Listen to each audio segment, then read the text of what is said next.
AP deputy CM Pawan Kalyan నేడు ప్రకాశం జిల్లాలో పర్యటించనున్నారు. జల్ జీవన్ స్కీమ్లో భాగంగా 1290 కోట్ల రూపాయల విలువైన మంచినీటి సౌకర్యం, పలు అభివృద్ధి కార్యక్రమాలు ప్రారంభించనున్నారు. అనంతరం అక్కడ జరిగే బహిరంగ సభలో పాల్గొని ప్రసంగిస్తారు. ఈ ప్రాంతంలో అతిపెద్ద తాగునీటి పథకానికి శంకుస్థాపన చేసేందుకు వస్తుండటంతో పార్టీ నేతలు ఏర్పాట్లు చేస్తున్నారు.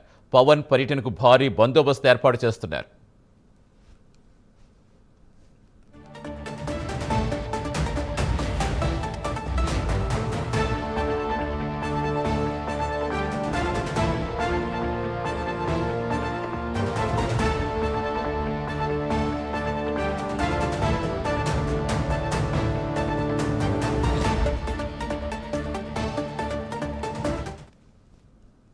AP deputy CM Pawan Kalyan నేడు ప్రకాశం జిల్లాలో పర్యటించనున్నారు.